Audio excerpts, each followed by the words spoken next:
그래서 벌써 또 기다리던 목요일이 왔습니다. 오늘은 이게 저기 좀 비가 와가지고 다 안 오시더라도 이제 시작을 해야 될 것 같습니다. 일단 동영상을 촬영하고 있고 해서 나중에 좀 못 들으시는 분들도 동영상을 보시면 되지 않을까 이 생각이 듭니다. 오늘은 이제 우리 이 과목의 하이라이트가 아닐까 생각하는 가장 기대되는 시간입니다. 오늘은 우리 이중희 대학원 원장님, 전 대학원 원장님이 되셨네요, 벌써. 대학원 원장님을 모셨는데요. 잠시 이제 소개 말씀을 드리도록 하겠습니다. 현재는 우리 공과대학의 나노융합공학과 대학원에 이렇게 소속을 하고 계시는데, 원래는 고분자 나노공학과에 이제 계시는 우리 교수님이시고요. 제가 이제 말씀드릴 수 있는 건 세계적인 석학이십니다. 잠시 이제 자랑을 해보자면 2014년도에 이미 지식 창조 대상을 수상을 하셨고요.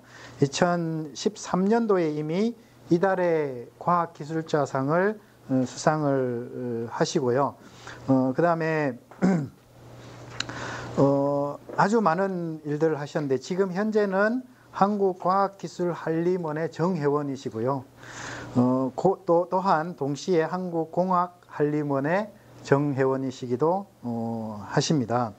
그리고 여기에 나와 있는 대로 여러 학회 회장님을 하셨는데 한국수소 및 신에너지학회 회장님과 그 다음에 한국복합재료학회 회장님을 역임을 하시고요. 최근에는 이제 이게 대통령 산하입니까? 수소경제위원회 민간위원으로 계셨습니다. 특히 이제 저희들이 많은 관심을 가지고 있는 이런 기술 사업화 쪽에 아주 많은 공을 또 세우셨는데요. 우리가 많이 알고 있는 그 넥소, 그러니까 현대자동차의 수소 전 연료 자동차의 저장 장치도 개발해서 기술 이전을 해서 현재 그것이 실용화되어서 우리가 보고 있는 그런 기술도 있고요. 지금 오늘 이제 말씀해 주실 수소 에너지에 대해서는 또한 최근에 가장 기대되는 벤처 기업을 창업을 하셔서 아헤스라는 기업을 창업을 하셔서 이 오늘 말씀해 주실 내용을 사업화를 하려고 하고 계십니다. 특히 이제 우리 학교 쪽으로 보시면 직전 대학 원장님을 역임을 하시고 또한 2021년도에 전북대 JBNU 펠로우 교수, 가장 영예로운 직함이신 펠로우 교수님이 되셨습니다. 이렇게 제가 한 페이지에 다 적지 못할 정도로 많은 역할을 하시고 공을 세우신 교수님을 소개해드릴 이중희 교수님을 모시겠습니다. 큰 박수 부탁드리겠습니다. 너무 이렇게 소개를 거창하게 해서 내가 거기에 부응하는 강의를 할지 모르겠습니다. 우리 배준수 교수님이 진작부터 몇 년 전부터 지금 강의를 부탁을 했는데 계속 거절을 하다가 이제 더 이상 거절을 할 수 없어서 왔습니다. 제가 오늘 말씀드릴 것은 탄소 중립과 수소 에너지입니다. 그래서 제가 이제 원래 수소 에너지를 전공을 하고 있는데 탄소 중립을 도달하기 위해서 왜 수소 에너지가 필요한가 그런 것을 오늘 좀 말씀을 드릴까 합니다.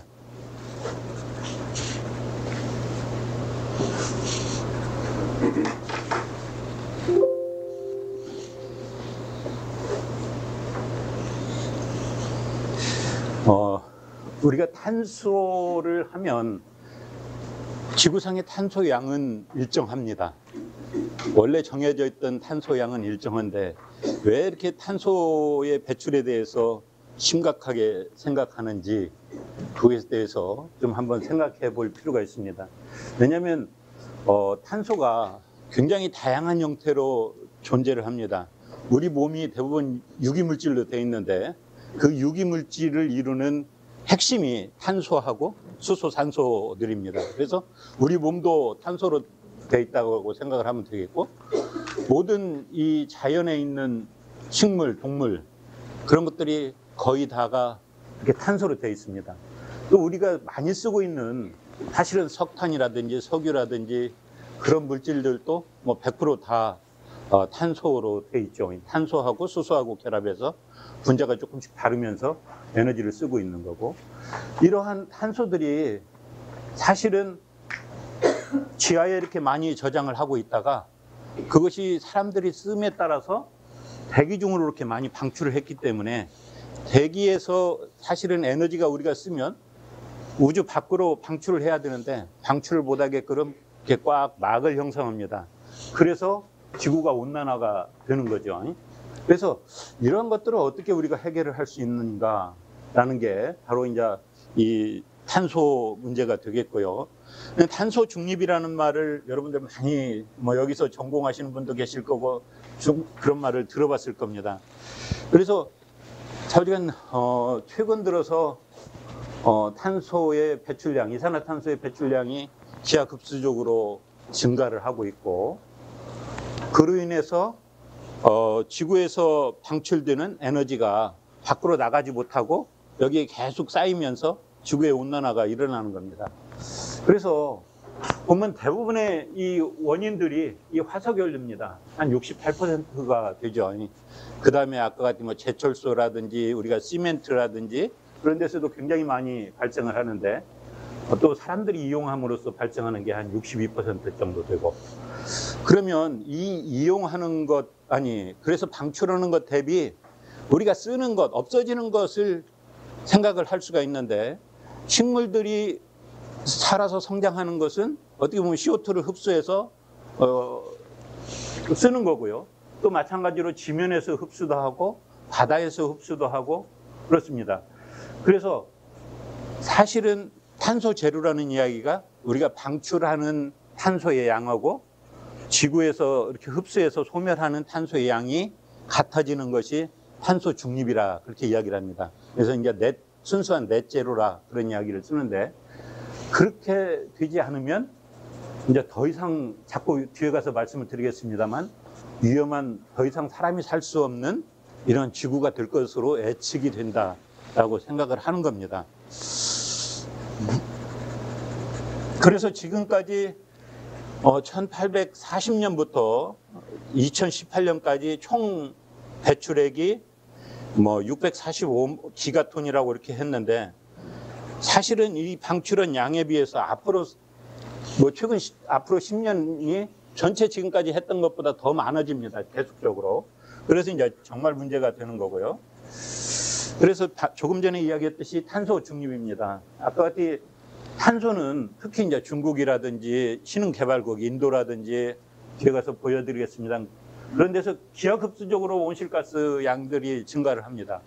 그러면 이 온실가스 탄소 중립으로 오기 위해서는 이 온실가스 배출량을 줄여야 되고, 좌우지간 그 다음에 이렇게 온실가스를 흡수하는 것을 늘려야 됩니다. 그래서 아까 같이 산을 더 많이 만들어야 되고, 이 흡수할 수 있는 양을 만들어서 이렇게 정말 넷제로가 될 수 있는, 이렇게 돼야 되는 거죠. 그래서 이러한 것을 우리가 노력이 필요하겠고,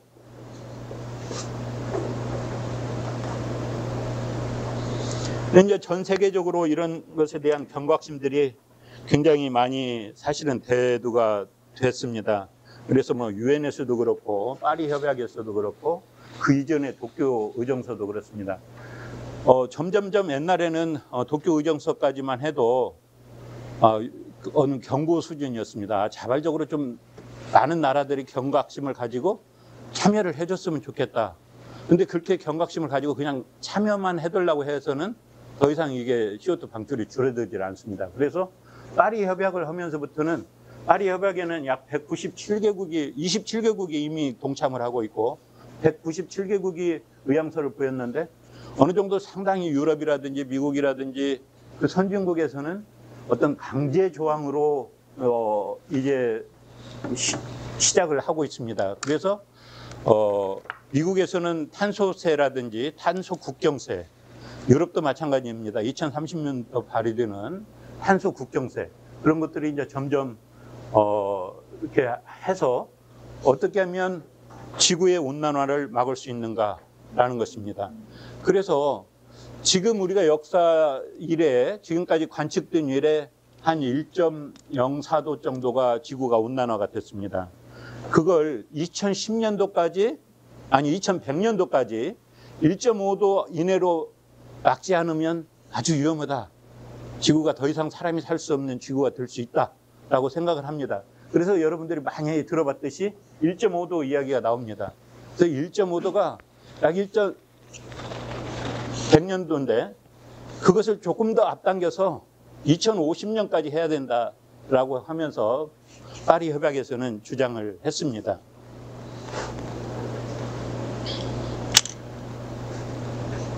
우리나라도 마찬가지로 2020년에 사실은 탄소 중립에 대해서 선언을 했고 2021년도죠. 탄소 중립법을 제정을 했습니다. 그래서 각 지역자치단체 그다음에 각 시군에서도 탄소 중립 위원회를 이렇게 설립하는 것을 의무화했죠. 그래서 이렇게 하도록 돼 있는데 지금 안타깝게도 조금 이번 정부 들어서는 없지 않아 이런 부분이 약간 후퇴를 하고 있습니다. 그래서 사실은 어떤 국가 전략적인 측면에서 조금 다시 고려를 해봐야 됩니다. 왜냐하면 아까 조금 전에 이야기했듯이 2030년대에 유럽 탄소 국경세라든지 미국의 탄소 국경세가 설립이 된다, 발행이 되면 사실은 우리가 탄소 중립을 지키지 않는 나라에서 또는 그 지역에서 생산하는 것이 거꾸로 그 차이만큼의 탄소세를 물면서 그 나라로 수출을 해야 됩니다. 그런데 그게 보통 관세보다 굉장히 셉니다. 그래서 전체 어떤 국가적인 측면에서 이건 접근을 해야 된다라는 측면이 있고 또 이게 탄소의 심각성도 있지만 또 한편으로는 선진국에서 후진국의 기술 추적을 어떤 피하는 하나의 수단으로서 이용도 합니다. 없지 않아. 그래서 탄소세가 강하게 되면 될수록 탄소에 대한 규제가 강하면 강할수록 후진국에서 기술을 팔로우 하는데 조금 시간이 걸리도록 일부러 지연시키는 작용을 사실은 하는 겁니다. 그러면서 우리나라는 어차피 선진국이기 때문에 좀 적극적인 대응이 사실은 필요합니다. 보통 이게 탄소를 순환하는 이렇게 권을 이렇게 5권으로 이렇게 나눠서 생각을 하는데요. 대기권 또는 물이 있는 수권, 얼음이 있는 빈권, 그다음에 땅이 있는 지권, 생물권 이렇게 합니다. 그래서 이게 한쪽으로 탄소가 많이 쏠려 있으면 사실은 안 됩니다. 특히 이러한 대기권으로 CO2가 나가면 나갈수록 지구 온난화가 가속화가 됩니다. 그래서 그런 어떤 전체적인 밸런스를 유지해 가면서 이 지구를 우리가 관리를 해야 되겠고, 우리가 기후변화의 자연적 원인과 인위적 원인을 좀 생각을 할 수 있는데, 어떻게 보면 뭐 지구 시스템의 어떤 뭐 자연적 원인이죠. 화산 폭발 또는 태양이 갑자기 폭발을 더 심하게 한다든지, 그래서 태양에서부터 널려오는 에너지가 훨씬 많아진다든지, 이런 것들은 우리가 어떻게 컨트롤할 수 없는 것들이지만, 대부분의 지금 현재 그 온난화가 일어나는 것은 이런 인위적 요인이 훨씬 더 큽니다. 그래서 아까 같은 화석연료라든지 어떤 도시화 또는 숲의 파괴, 그 다음에 이런 뭐 에어로졸 같은 것을 많이 배출해서 그걸로 인해서 우리가 이산화탄소 지구 온난화가 가속화되는 그러한 현상들을, 그러니까 이런 인위적 요인을 최소화하는 좌우지간 이런 노력들을 우리가 해야만 됩니다. 그래서 제가 조금 전에 말씀을 드렸듯이 우리가 이제 이렇게 사용을 하면 여기서 열이 발생을 하고 또 밖에서 태양에서부터 오는 에너지가 적절하게 지구에 반사되면서 많은 양이 다시 빠져나가야 됩니다. 빠져나가야 되는데 아까 온실가스의 영향이라는 것은 어떤 비닐하우스 이펙트가 있어서 이렇게 이게 아까 두껍게 됨으로써 빠져나가야 되는 열이 빠져나가지 못하고 그 안에 갇히게 됩니다. 갇히게 되면 온난화 현상이 일어나는 거죠. 그래서 차후지간 이러한 비닐, 이런 온실 효과를 줄이는 그러한 노력들이 우리가 필요하게 되겠고,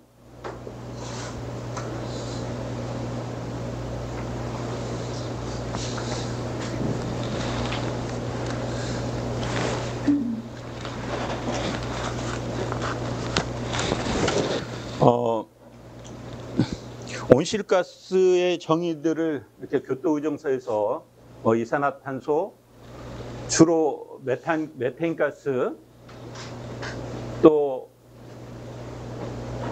가산화질소, 우리가 흔히 이야기하는 낙스 계통이죠. 그 다음에 이러한 불화수소, 이런 것들이 있는데, 하지만 이런 것들 외에도 이런 우리 메탄가스 같은 것에 이것도 사실은 굉장히 큰 역할을 합니다. 전체 온실가스의 한 8% 정도가 메탄가스의 방출에 의한 건데, 그 중에 상당량이 사실은 축산업입니다. 네, 그래서 정말 이 기후변화에 민감한 사람들 요즘에 고기 안 먹기 운동도 많이 하고 있죠. 그래서 이런 메탄가스를 어떻게 하면 줄일 건가. 이제 메탄가스가 아까 같이 축산업에 의해서 발생되기도 하지만, 또 한편은 우리가 도시가스를 지하에서 캐서 공급하면서 관에서 이렇게 새고 그런 것들이 또 많이 방출이 됩니다. 그래서 자주한 이런 것들도 온실가스로 이렇게 역할을 하는 거고요. 그래서 이런 것들을 이렇게 줄여 나가야 되는데, 여기 한번 보면 1990년대부터 해서 쭉 가면 갈수록 굉장히 기하급수적으로 성장을 하는 것을 볼 수가 있습니다. 실제 이 측정치인데, 그래서 이런 것을 자주간 인위적으로 좀 조정을 하지 않으면 아주 빠른 시일 내에 인간이 더 이상 지구에서 살 수 없는 그런 지구가 될 가능성이 크다라고 예측을 하는 겁니다. 이제 각국별로 온실가스 배출량을 나타낸 겁니다. 아까 조금 전에 이야기했듯이 워낙 인구가 많기 때문에 이 중국에서 배출하는 양이 사실은 굉장히 기하급수적으로 많이 증가를 하고 있죠. 근데 아직 인도가 잠에서 안 깨고 이제 깨려고 하고 있는데, 인도도 여기 못지않게 기하급수적으로 증가를 할 것으로 생각이 드는데, 이렇게 되면 굉장히 대책이 사실은 없는 겁니다. 그래서 이러기 전에 조금 뭔가 대책을 세워야 되겠다라고 하는 게 이제 탄소 중립이 되겠습니다. 근데 이렇게 인구별로 이렇게 분석을 해보면 사실은 우리나라도 굉장히 주범 국가 중에 하나입니다. 여기에는 지금 전체 인구별로는 안 나눴기 때문에 이렇게 중국이 굉장히 크게 이렇게 나타나는데, 사실은 인구별로 했을 때 우리가 이산화탄소 방출량을 보면 뭐 세계에서 몇 번째 가는 그러한 나라 중에 하나입니다. 그래서 국내에서도 굉장히 노력을 해야 되는 것이고요. 지금 이게 전망하고 배출 현황하고 전망입니다. 그래서 좌우지간 2050년도쯤 가면 배출량하고 우리가 흡수량하고 맞추지 않으면 안 된다라고 생각을 하는 거고, 이게 배출량이 하나도 없다는 이야기가 아닙니다. 아까도 이야기했듯이 이게 뭐 식물이라든지 다른 데서 흡수하는 양, 지면에서 흡수하는 양, 그런 것이 어느 정도 이렇게 밸런스가 맞아 들어가는 지점이 2050년이라고 본 거고, 근데 이렇게 기하급수적으로 지금 현재 성장을 하고 있는 거고요.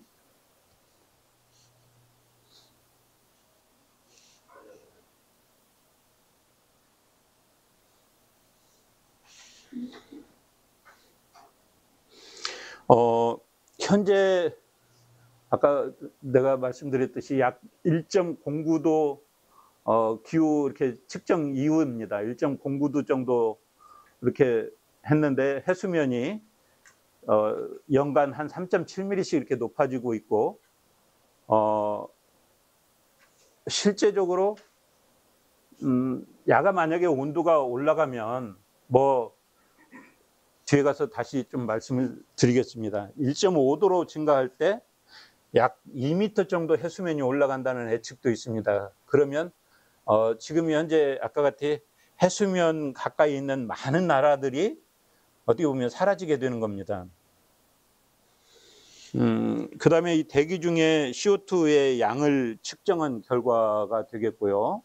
그래서 정말 뭐 최근 들어서 기하급수적으로, 굉장히 기하급수적으로 상승을 한다라고 보면 됩니다. 아까 같이 옛날에 전체에 비해서 사실은 굉장히 많은 양이 이렇게 상승을 한 거고, 여기 온도 변화도 마찬가지입니다. 아까 같이 지금 약 1.5도, 1점 몇 도 이렇게 현재 이렇게 늘어난 것이 되겠고요. 이로 인해서 당연히 겨울도 짧아지고 여름이 길어지고, 또 가을, 봄들은 점점 없어지고, 그런 현상들이 나오는 겁니다. 그래서 여기 보면 여름은 원래 98일이었다가 지금 118일로 약 20일 정도 증가를 한 거고요. 그 다음에 겨울 일수도 약 22일 정도 감소를 이렇게 했습니다. 그 다음에 겨울이 짧아지니까 봄이 당연히 길어지겠죠. 그 다음에 가을은 짧아지고 바로 겨울이 오고, 그런 현상들이 자꾸 일어나고 있습니다. 이게 다 어떻게 보면 온실가스의 영향이라고 보여집니다. 그래서 많은 사람들이, 또 일부 학자들은 기후변화가 온실가스의 영향이 아니다라고 자꾸 이야기를 하기를 또 좋아합니다. 근데 실제적인 아까 같은 이런 데이터를 근거로 했었을 때는 온실가스의 영향이다라고 100% 믿을 수밖에 없습니다. 왜냐하면 온실가스의 방출량하고 기후변화 아까 같은 그래프를 보면 거의 비례해서 성장을 하고 있기 때문에 그렇게 보는 거고요. 아까 이야기했듯이 인위적인 우리가 변화하고 어떤 자연적인 요인을 보면 대부분의 인위적인 것들이 굉장히 커서, 인위적인 것이 크다는 이야기는 우리가 조금 불편하면 다시 줄일 수도 있다라는, 어떻게 보면 그런 요인이 되기도 합니다. 그 다음에 각각의 온실가스라든지 각각 원인별로의 지구온난화 현상들을 나타낸 거고, 온실가스가 당연히 굉장히 큰 요인을 미치고 있는 거고요.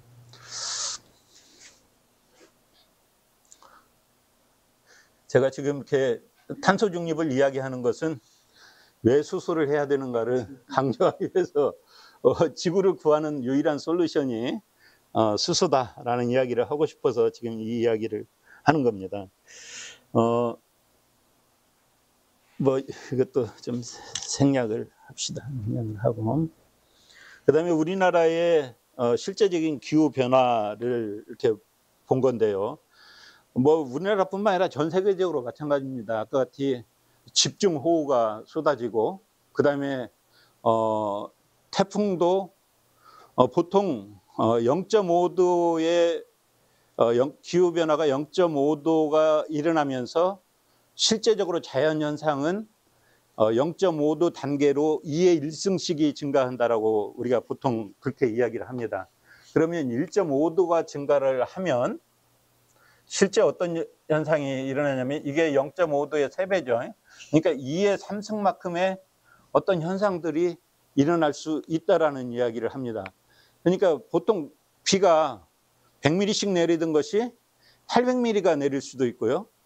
아까 같이 태풍이 100km로 오던 것이 800km로 올 수도 있는 현상들이 일어날 수도 있다라는 이야기를 예측을 하는 겁니다. 그래서 그런 것을 봤었을 때 굉장히 우리가 이게 심각한 문제다라는 이야기를 우리가 할 수 있고, 우리나라의 지구 지금 알다시피 모든 작물의 사실은 지도가 다 바뀌었습니다. 우리나라에서 가꿀 수 있는 사과라든지 이게 우리가 할 수 있는 것들이 많이 바뀌었죠. 이런 온난화 현상 때문에 그렇습니다. 제가 저쪽 장동에다 작은 텃밭을 하나 하고 있는데, 옛날에 비해서 굉장히 흙을 파면 막 벌레들이 엄청 많습니다.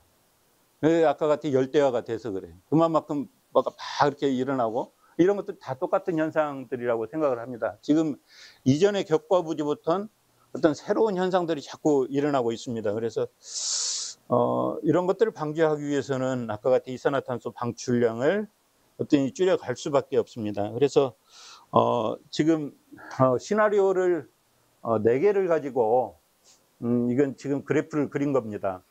2100년도에 어떻게 될 건가를 한번 본 겁니다. 아까 같이 우리가 지금 쓰고 있는 대로 그대로 그냥 계속 가겠다라고 했었을 때 사실은 여기 RCP 8.5가 됩니다. 그래서 RCP 8.5라는 이야기는 실제 CO2 농도가 이 정도 되고 뭐 이렇게 되고 실제적으로 봐도 뭐 한 기후도 한 4도, 5도 이상 높아지는 5도 이상이 훨씬 넘죠.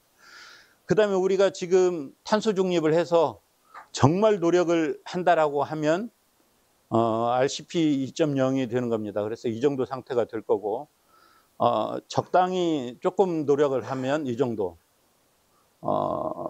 좀 아까 같이 좀 가혹하게 노력을 하면 이 정도 온실가스 감축이 이루어질 거다라고 생각을 하는 거고 그 방법으로 가지 않으면 어렵다라는 이야기를 하는 겁니다. 그래서 어쩔 수 없이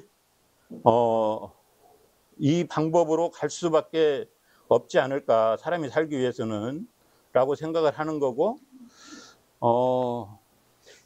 실제적으로 유럽이라든지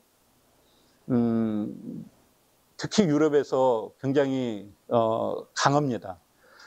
일본도 조금 많이 강하고요. 그래서 이런 것들이 나중에 기술 장벽으로 다시 우리나라에 와서 부딪힐 겁니다. 그래서 이런 것들을 극복하지 않으면 우리나라가 아무리 좋은 제품을 있더라도 사실은 수출할 수 있는 길이 없기 때문에 그래서 알리백이라는 그런 것들도 중요하고 탄소 중립이라는 것이 중요합니다.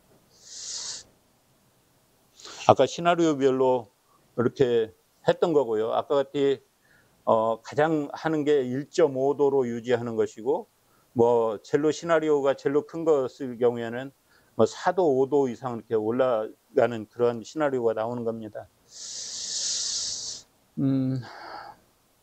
여기 각각에 따라서 미래에 어느 정도 온도가 올라갈 건가를 아까 이야기해 놓은 것대로 아까 만약에 이런 상태로 우리가 간다라고 하면 현재보다 한 4.5도, 약 4.4도 이렇게 증가를 하는 거고 4.4도가 아무것도 아니다. 그냥 우리가 지금 현재 사는 것에 4도 정도 덥다라고 생각하시면 안 되고 아까 똑같은 이런 것으로 생각을 하면 됩니다.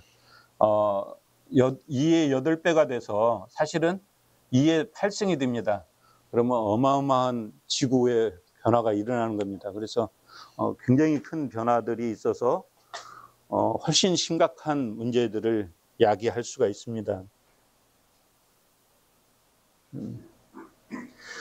뭐 해수면 상승입니다. 아까 같이 그냥 그대로 놔둔다고 하면 정말 2100년이 되면 2m 훨씬 이상 이렇게 정말 해수면이 높아져서 많은 지구의 육지들이 없어질 거고 아주 가혹하게 하더라도 0.5m 정도는 상승을 합니다. 그래서 이런 해수면 상승으로 인해서 아예 지구에서 없어져 버리는 그런 땅들이 생기는 거죠.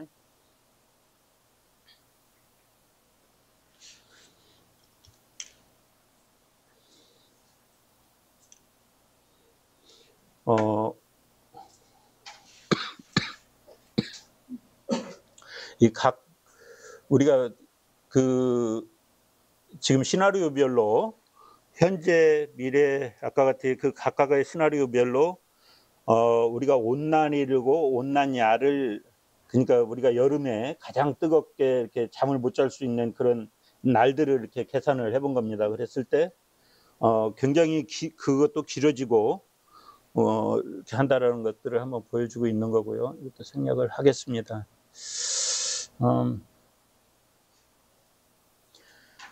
그렇게 온난화가 됨에 의해서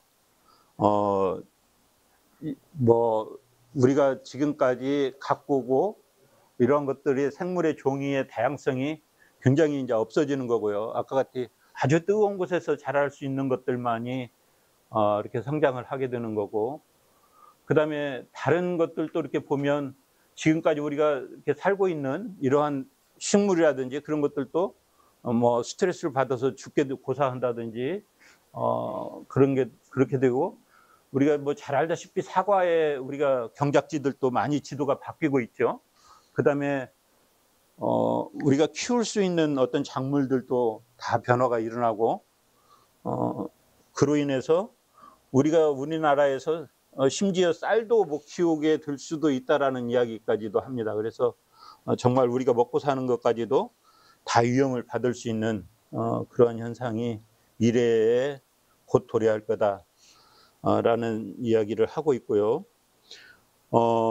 만약에 이러한 지구온난화가 가속화됐었을 때 아까 같이 이런 뭐 금년도 비 오기 전에만 해도 여러분들이 잘 알다시피 산불이 엄청 많이 여기저기서 터졌죠. 바로 지금 온난화 현상입니다. 아까 같이 산불이라든지 홍수라든지 이런 한파, 갑자기 추워져 가지고 많은 사람이 얼어 죽게 된다든지 이런 것들이 다 지금 온난화 현상이고, 그래서 굉장히 큰 경제적 손실이 일어날 거다라고 생각이 되고, 더더욱 문제가 되는 것은 이런 지구 온난화가 되면 사실은 기후난민이라고 하는데요. 기후난민이 꼭 못 사는 사람들의 먼저 일어납니다. 어려운 나라가 더 먼저 일어나고, 그래서 그러한 것들이 아까 같이 뭐 사회적 문제로도 굉장히 대두가 될 수가 있고요.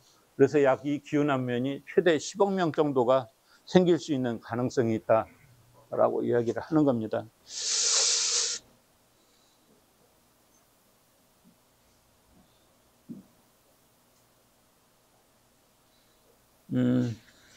그 다음에 이렇게 온난화가 됨에 따라서 첫 번째 발생하는 것 중에 하나가 우리나라에 이렇게 습지들이 사라집니다. 그래서 이러한 습지가 이렇게 위험하게 되겠고, 만약에 이게 온실가스가 감축이 안 된다고 지금 현재대로 있다라고 하면 한 5% 이상, 120개 이상의 습지들이 없어지게 사라지게 되는, 뭐 비건 안해로 얼마 전에만 해도 옥천호 같은 데도, 우리 옥천 저수지 같은 데도, 옥정 저수지 같은 데도 이렇게 말라서 물이 없는 그런 현상들이 방방곡곡에서 일어날 수 있는 소지가 굉장히 다양합니다. 그래서 이런 지구 온난화 현상이 굉장히 심각하게 일어날 거고,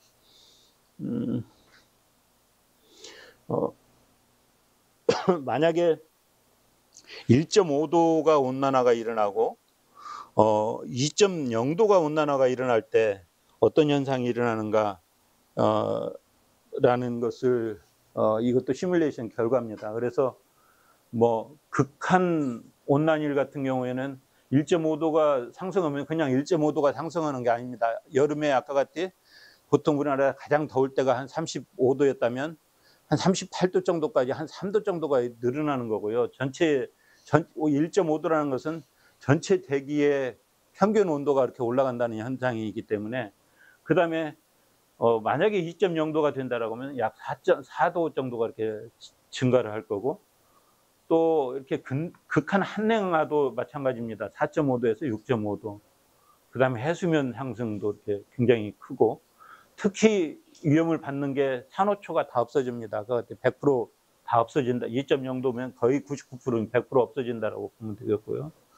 그 다음에 물고기의 어획량도 굉장히 많이 이렇게 감소가 해서 먹고 살 게 없이 되는 그런 현상들이 일어납니다. 사실은 이런 거 보면 에너지 조금 덜 쓰고 아껴야 되겠다는 생각이 저만 드나요? 여러분들도 드시나요? 그래서 좌우지간 우리가 살고 있는 이 지구를 최소한도 우리 후손이 이 지구에서 살 수 있도록은 물려줘야 된다라는 게 원래 취지입니다. 그래서 정말 우리만 잘 쓰고 물러나지 말고 우리 후손들도 여기서 살 수 있도록 하는 게 그 취지가 1.5도입니다. 2050년까지. 원래는 2100년도까지 1.5도 이내로 제한하자 그랬는데, 그러기 위해서는 2050년까지 넷제로가 도달해야 된다. 그렇지 않고는 안 된다라는 이야기가 되는 겁니다. 그래서 넷제로가 반드시 필요하고요. 그 넷제로가 하기 위해서 아까 같은 이제 수소 에너지가 결국엔 필요한 겁니다. 그다음에 이런 국가의 자발적 기여 방안이라고 해서 NDSS인데요.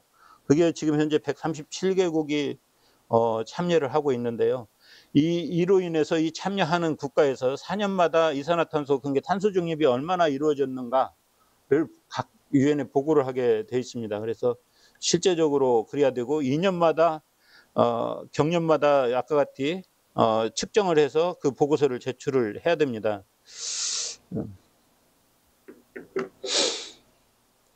그래서 사실은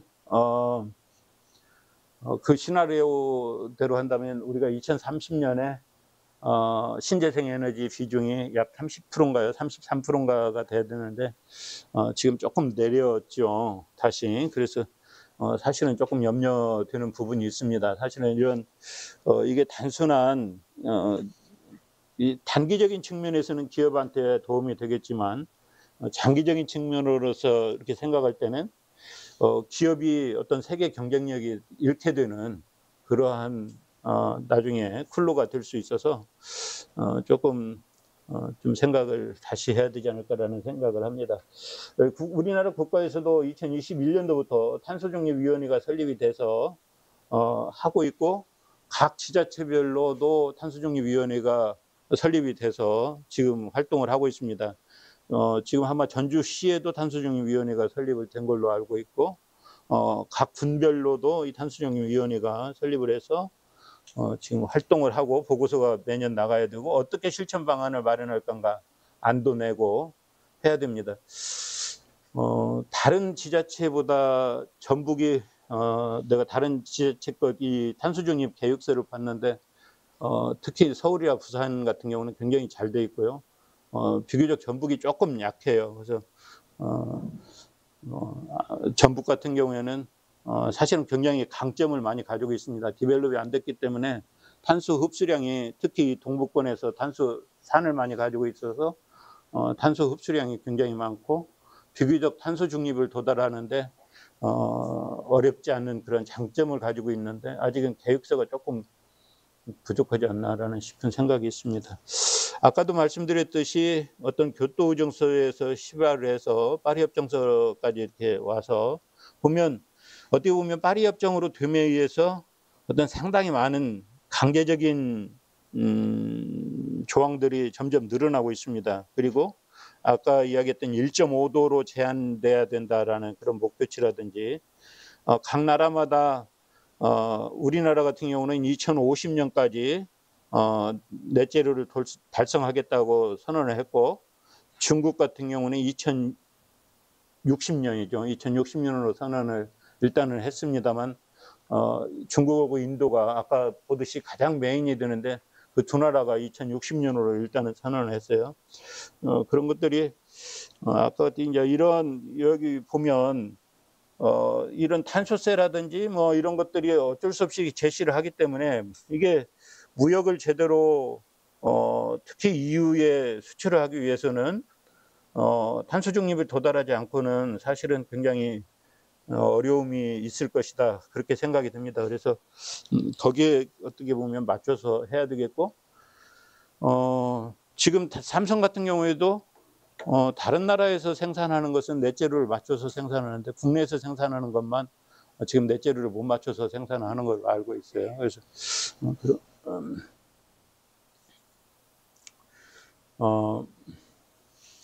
결국에 탄소 중립에 도달하려면 뭐 가장 중요한 것은 화석 연료를 사용하지 않는 방법입니다.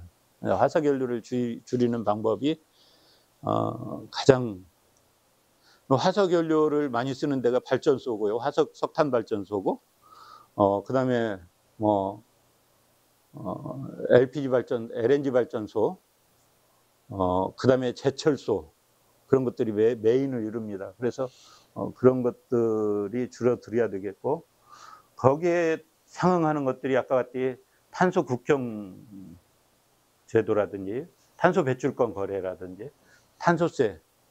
이 탄소세도 지금 막 국내에도 국회에서 지금 의논을 하고 있는 중이고요. 이것도 아마 이루어지리라고 생각이 되고 탄소 거래세도 마찬가지입니다. 거래세도 조만간에 가시적으로 이렇게 이루어질 것으로 그렇게 생각을 합니다. 그래서 일부에서는 제가 아시는 사장님도 돈을 좀 버셨던 사장님인데 베트남 가서 땅을 굉장히 넓은 땅을 사셔가지고 왕대나무를 굉장히 많이 심었다고 하더라고요. 몇백만 평을 심었다고 하더라고요. 왜 이렇게 심었냐고, 나는 대나무 갖다가 한국에 갖고 오려고 하는 줄 알았더니 나중에 이 탄소세 받으려고, 탄소 배출권, 이 탄소세 받으려고 미리 그러셨다고 그러더라고요. 충분히 가능한 이야기입니다. 네. 그리고 나무 중에서도 왕대나무가 탄소 흡수량이 가장 높습니다. 역시 돈을 버시는 분들은 그런 정보가 많구나. 저도 좀 배웠는데. 좌우지간 더 늦기 전에 탄소 중립을 해야 된다라는 이야기입니다. 아까 같이. 그래서 좀 생략을 하고 했고요. 이거 보면 이게 어떤 그림으로 보이십니까? 네, 지금 목욕 개구리가 여기 탕 안에서 있는데 밑에서 불을 떼고 있습니다. 자기가 익어가는지도 모르고 지금 계속 거기서 놀고 있죠. 이게 빨리 대응하지 않으면 이렇게 밥이 될 수 있는, 그래서 이러한 우리가 기후변화에 적극적으로 대응을 해서 이렇게 되지 않도록 하는 방법이 있겠고요. 그러면 이제 아까 같이 이런 지구의 온난화, 온도 상승, 굉장히 다양한 뉴스거리가 매번 매일 방송만 틀면 나옵니다. 갑자기 한파가 몰아쳤다는 등 갑자기 이렇게 이런 것들이 다 지구 온난화 현상이고, 이런 것들을 없애기 위해서는 이산화탄소 배출을 줄여야 되는데, 아까 같이 주 원인이 이런 석탄 발전소, 그다음에 제철소에서도 굉장히 많은 석탄을 뗍니다. 그리고 탄소를 많이 하고, 요즘에는 굉장히 지금 핫토픽이 이 제철소에서 수소를 이용해서 하는 방법이 또 굉장히 핫토픽입니다. 굉장히 난 기술이기도 하고, 그래서 그다음에 이 차량용, 사람들이 제가 수소를 하니까 많이 물어봅니다. 리튬 배터리로 갈 거냐, 수소 자동차로 갈 거냐. 여러분들이 아주 답은 심플합니다. 아까 같이 리튬 배터리로 하는 것은 어디에서 전기를 주로 얻습니까? 전기가 아까 같이 석탄 발전소에서 주로 전기를 만듭니다.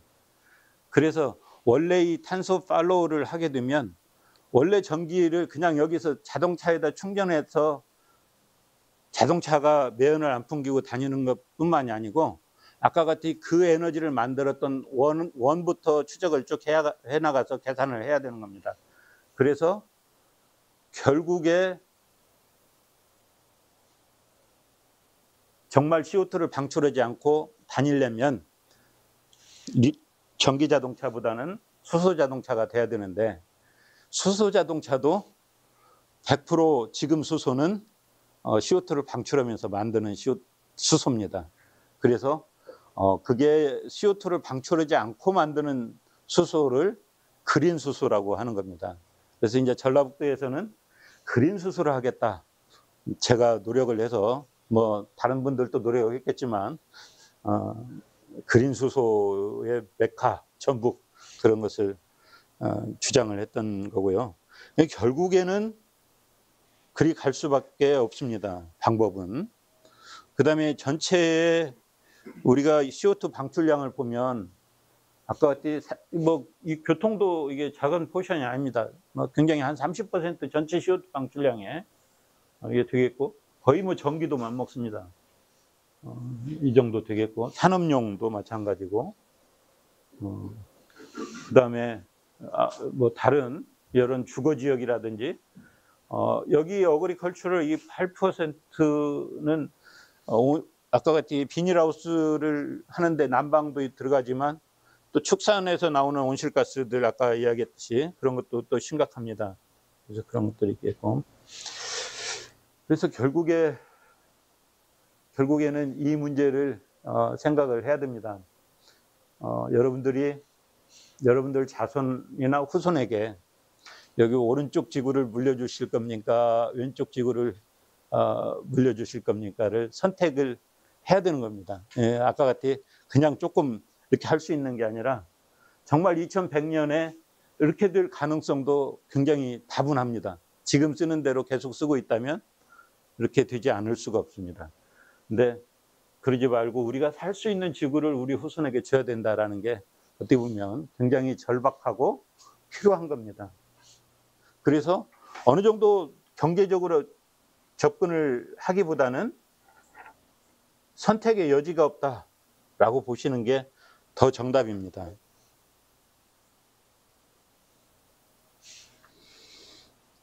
아까 이야기했던 이 탄소 제로 이런 이야기가 되겠고요.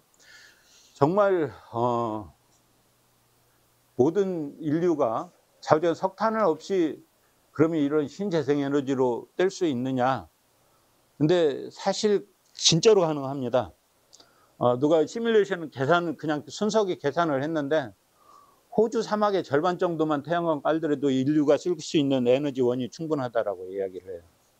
그래서 충분히 사실은 가능하다라는 이야기를 하는 거고, 그러면 그러한 전기를 아까 같은 이제 우리나라 같은 경우에는 북반구에 위치하고 있어서 태양의 일조량도 온도도 좀 덜 좋고요. 일조량도 많지 않습니다. 그렇지만 적도 근처에 있는 데라든지 그런 나라에서 이렇게 태양광을 많이 깔고 또는 풍력발전소를 많이 이렇게 설치를 해서 거기에서 나오는 전기를 이용해서 수소를 만들어서 공급을 하는 그런 시스템을 생각을 하고 있고, 특히 지금 유럽은 어떻게 생각을 하고 있냐면 올 초에 유럽에서 발표를 했습니다. 아프리카하고 수소 배관을 연결을 하는 작업을 올해 시작을 했습니다. 나는 유럽 사람들이 참 마음이 선해서 아프리카 못 사는 나라에 수소까지 공급해 주려나 보다 자기 나라에서 만들어서 그렇게 생각했는데 정반대였습니다. 왜냐하면 아프리카가 아까 같이 태양이 좋으니까 저기 태양광을 아프리카에다 많이 깔아서 거기서 수소를 만들어서 유럽으로 배송하겠다, 그런 계획을 가지고 지금 아프리카하고 유럽하고 연결하는 바다에다가 수소관을 지금 연결하고 있는 중입니다. 그래서 그런 것도 하고 있고요. 또 여러분들 기사 찾아보면 알 수 있을 겁니다. 네덜란드 같은 데서는 어떤 계획을 가지고 있냐면 인공섬을 만들어서 인공섬 구조물을 100% 거기다 풍력발전기를 만들어 놓고 거기서 수소를 만들어서 네덜란드로 공급하고, 육지에 있던 지금 같은 그런 이런 아까 같은 신재생 에너지를 없애고 바다에서 다 만들어서 쓰겠다라고 생각을 하고 있습니다. 그래서 좌우지간 이러한 화석 연료를 없애는 방법은 결국엔 신재생 에너지를 쓰는 방법입니다. 근데 신재생 에너지가 아까 같이 그렇게 또 만만치가 않습니다. 아까 같이 풍력 같은 경우에 우리나라는 비교적 또 바람의 질도 안 좋고요. 또 바람이 부는 날만 풍력 발전기는 전기를 일으킵니다. 왜냐면 바람이 안 부는 날은 불 꺼놓고 기다리고 앉았어야 돼요. 이것도 마찬가지죠. 네, 태양광도 낮에만 전기를 쓰고 밤에는 안 써야 되고 그런 단점이 있습니다. 그래서 그런 단점을 극복할 수 있는 게 아까 같이 이런 태양광을 많이 깔아놓고 또는 풍력도 깔아놓고 바람 부를 때 어떤 에너지를 만들어 놓고 그 에너지를 바람이 안 부는 날 쓸 수 있도록 하는 게 바로 그 중간 역할을 하는 게 수소라고 보면 됩니다. 아까 같이 이렇게 바람이 많이 부는 날 그 전기를 이용해서 수소를 제조해 놓고 그 수소를 가지고 필요할 때 계속적으로 전기를 만들어서 공급해서 쓸 수 있는 그런 중간적인 역할을 하는 게 결국 수소 에너지이기 때문에 수소를 해야 된다라는 이야기를 제가 했던 거고요. 그 다음에 이렇게 신재생 에너지가 우리나라 2030년까지 30% 달성을 하겠다고 선언을 했는데 이전 정부에서 지금 갑자기 내려왔습니다. 24%인가 25%로 다시 낮췄죠. 그래서 조금 걱정이 되기는 됩니다만, 뭐 전 세계적인 추세로 봤었을 때는 절대 후퇴할 수가 없는 정책입니다. 그래서 그렇게 되리라고 생각을 하고 있고요. 아까 조금 전에 이야기했듯이 이런 신재생 에너지에서 나오는 이런 에너지원은 굉장히 간헐적입니다. 아까 같이 태양이 떴었을 때, 바람이 불 때 안 불 때, 그래서 굉장히 이렇게 움푹짐푹 하고요. 그걸 지금은 어떻게 하냐면 리튬 배터리 ESS 시스템이라고 리튬 배터리를 보통 씁니다. 그래서 거기다 저장을 해 놓는데, 리튬에다 저장해 놓을 수 있는 한계가 양이 굉장히 적습니다. 그래서 많은 양을 저장을 할 수가 없고요. 그 다음에 우리가 이렇게 아까 뭐 공장을 돌리고 그런 양을 여기다 절대 저장을 할 수 없습니다. 또 리튬 전기가 굉장히 불안정합니다. 그래서 화재도 굉장히 많이 발생을 하고요. 화재가 났다 하면 굉장히 손실 규모도 크고 또 비싸기도 하고요. 그래서 이런 것들을 대체할 수 있는 게 이제 결국에 뒤에 가서 좀 말씀을 하겠지만 수소라는 것을 이용하면 이런 것들을 조금 할 수가 있습니다. 그래서 결국에 이제 수소라는 이야기를 하는데요. 수소라는 말이 뭘까? 우리나라 말로는 수소라고 하고요. 이 수소라는 말은 나는 처음에 이 수소가 중국 한자인 줄 알았어요. 그랬더니 일본 애들이 썼던 한자예요. 물수자, 본디소자를 해서 물을 이루는 원소다. 그런 이야기고요. 원래 중국 애들은 경기라는 말을 쓰더라고요. 그래서 수소 경자라는 이런 한자에다가 기운기자라고 해서 이런 경기가 중국의 원래 한자 수소이고요. 이게 하이드로전이라는 말이 아주 고대 그리스어에서 나왔는데, 하이드로라는 물을, 제니라는 말은 만들다 그런 뜻입니다. 그래서 물을 만드는 원소. 이게 그리스 사람들이 벌써 수소가 물로 이루어졌다는 것을 알은 모양입니다. 그래서 굉장히 오래 전에 벌써 저런 언어를 썼고요. 좌우지간 물을 이루는 원소다. 거기서 이렇게 시작된 겁니다.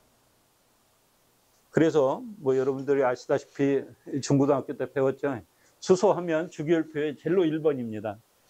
그러죠? 가장 그 이야기는 지금까지 발견된 원소 중에서 가장 가볍다라는 이야기가 됩니다. 지금 지구상에, 우주상에 존재하는 원소 중에서 가장 가볍다. 또 하나는 가장 가볍다는 이야기는 뭔 이야기냐면 무게로 따졌을 때 부피가 가장 크다. 거꾸로 이야기하면 그 이야기입니다. 이제 난감한 게 아까 같이 에너지를 캐리하는 것이 중요한데 부피가 크기 때문에 야로 움직이는데 사실은 굉장히 어려움이 있습니다.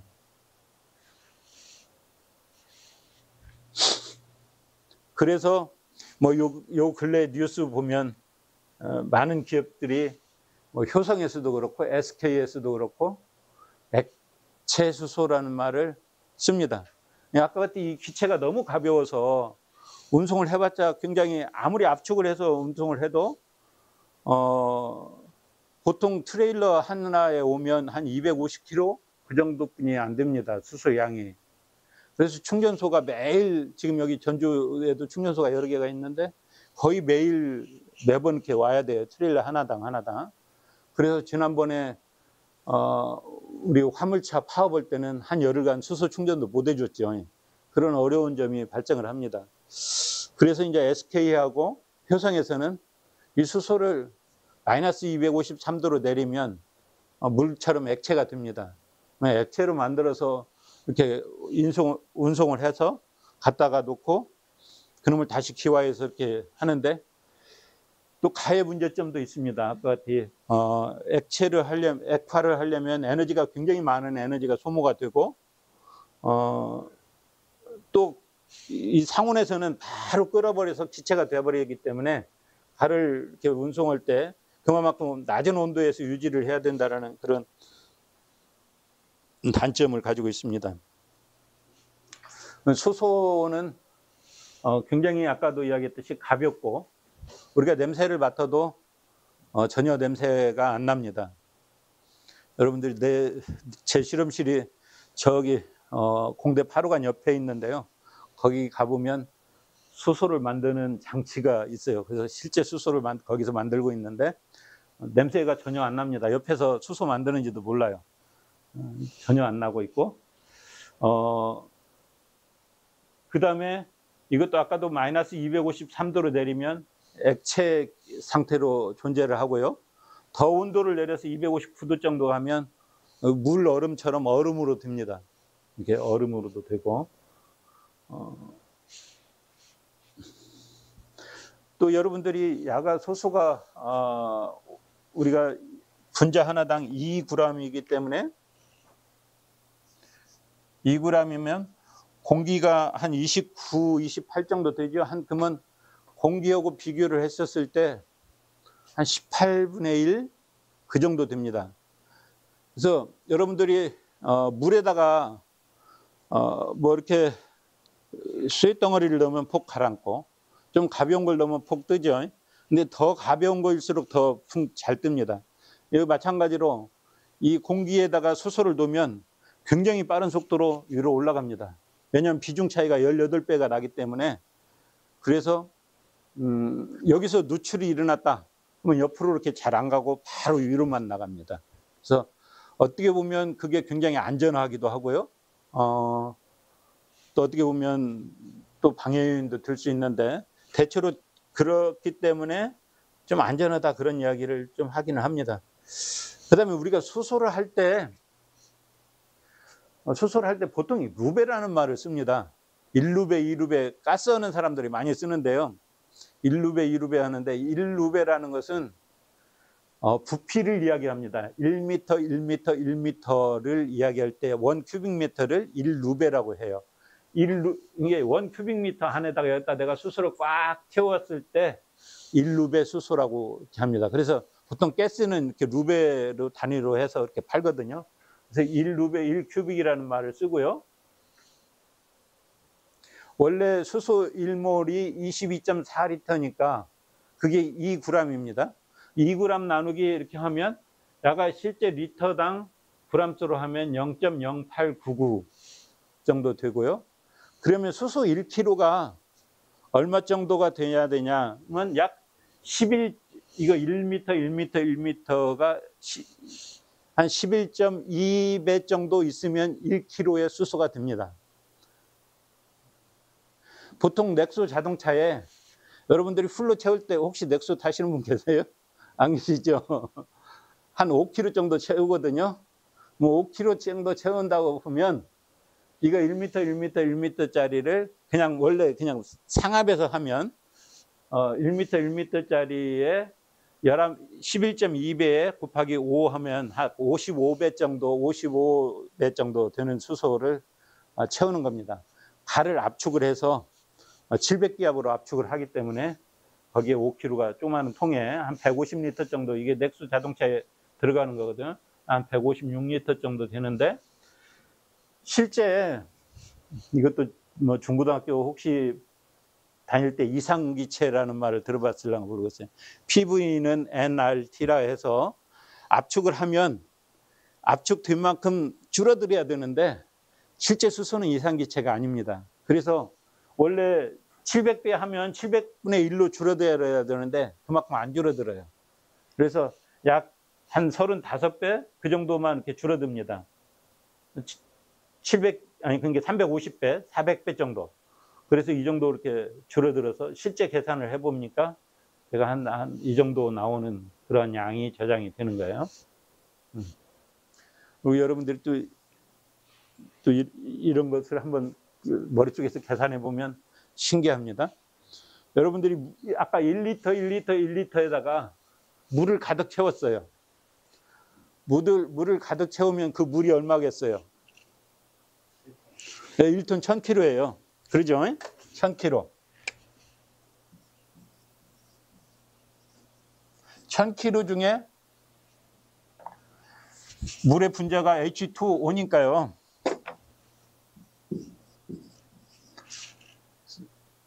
이게 16에다 18이잖아요. 그러면 18분의 2가 수소 양이에요. 그러죠? 실제 1톤 안에 수소 양은 뭐 이게 분자량이 18이니까 18분의 2만큼 들어있는 거잖아요. 이만큼이 수소고, 아니 이게 수소고, 남은 중에 18분의 16이 이게 산소고요. 그래서 야를 계산하면 약 111kg 정도가 돼요. 이 물 1톤에 실제 수소량, 수소도 액체화를 하면, 아니 마이너스 253도로 내리면 액체가 된다고 했잖아요. 그러면 내가 액체 수소를 만들어서 산소 하나도 없이 수소만 채워 넣으면 얼마가 될까? 이게 훨씬 더 여러분들 무거울 것 같죠? 많이 수소가 들어갈 것 같죠? 느낌이 안 그래요? 근데 실제 수소량은 한 70kg 정도뿐이 안 들어가요. 액체 수소를 1m, 1m에다 가득 채우면 실제는 한 71kg뿐이 안 들어가요. 왜 그럴까요?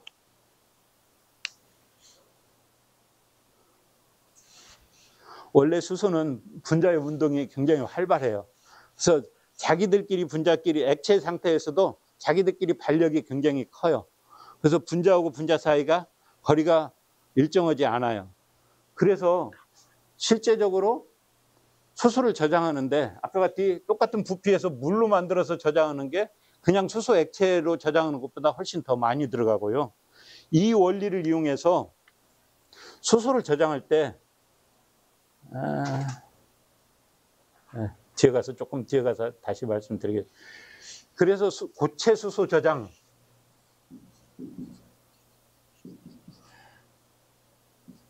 또는 액체 수소 저장 이런 이야기를 하거든요. 액체라는 말은 아까 같이 저쪽 수소를 액화한 것을 액체 수소라고 하고, 고체 수소는 좀 다르요. 액화 수소 저장 그런 말도 하고요. 액상이라는 말을 쓰는데 액상 수소 저장, 그런 건 뭔 이야기냐면 수소를 가지고 암모니아를 만들면 질소 하나에 수소 3개를 붙이면 암모니아가 돼요. 이렇게 저장했었을 때 아까 같이 그냥 수소만 저장한 것보다 훨씬 많이 들어가. 또는 아까 같이 고체에다가 어떤 수산화만을 만들어서 이렇게 고체하고 반응을 하게 해서 가를 저장을 하면 가가 그냥 분자 떨어져 있을 때보다 부피를 훨씬 덜 차지합니다. 그런 것을 우리가 고체 수소 저장이다 그렇게 이야기를 해요. 여기 조금 말이 터미널로지가 사람들이 쓰는 것에 따라서 사람들은 수소 안 해본 사람은 고체 수소 저장하면 수소를 고체로 만들어서 저장하는 것 같다 그렇게 생각을 하는데, 그게 아니고 고체 화합물에다가 수소를 반응시켜서 수소를 저장하는 것을 고체 수소 저장이라 좌우지간 그렇게 부릅니다. 근데 좌우지간 액체, 여기 신기한 것이 아까 같이 그냥 순수한 액체 수소를 하는 것보다 물에다 할 때 훨씬 더 많은 것이 저장이 되더라. 실제적으로 수소를 사용하는 것은 다른 어떠한 원소보다도 중량당 에너지가 굉장히 높습니다. 그래서 실제적으로 이제 수소를 우리가 이렇게 반응을 해서 직접 산소하고 결합 이렇게 붙도록 해서 H2O가 만들어지면 이건 그냥 떼는 거죠. 아까 같이 그냥 순수한 연소를 하는 겁니다. 이렇게 이게 연소에 의해서 이렇게 할 수도 있고요. 그런 에너지를 쓸 수도 있고, 또 우리 연료전지처럼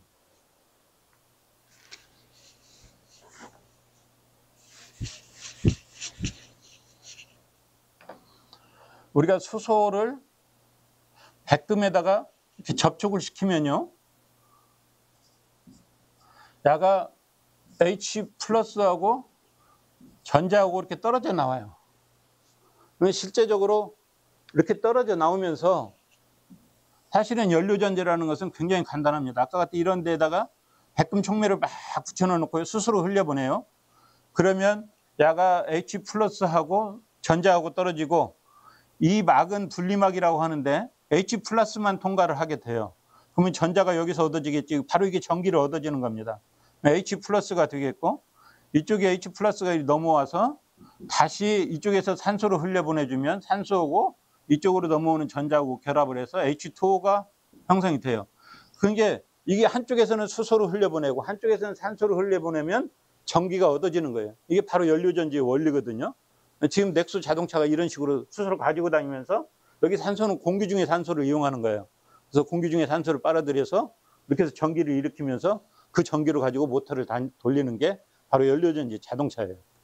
굉장히 효율도 좋고 좌우지간 그렇습니다. 그 다음에 여기 보면 수소는 아까 똑같은 양에 있다면 굉장히 발열량이 높습니다. 뭐 메탄가스에 비해서 거의 3배, 2배, 3배 이렇게 높고요. 프로판가스에 비해서도 그렇고 어떤 가솔린이나 디젤에 비해서도 굉장히 높습니다. 이게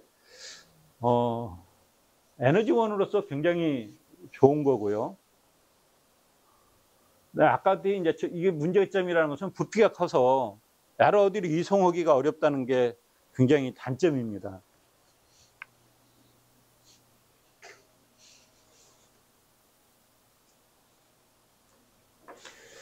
사람들이 수소하면 여기 수소를 내가 조금만 방출해도 여기 수소폭탄을 생각을 해요. 그죠? 굉장히 위험하다. 그렇게 생각을 해서 내가 이 비디오를 한번 갖고 와봤어요. 그렇지 않다라는 것을 좀 보여드리려고. 실제 수소가 불에 붙는 건데요.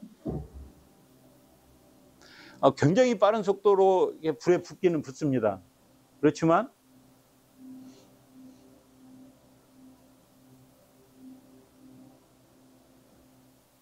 we've done some really nice experiments with bubbles containing hydrogen gas using our slow motion camera.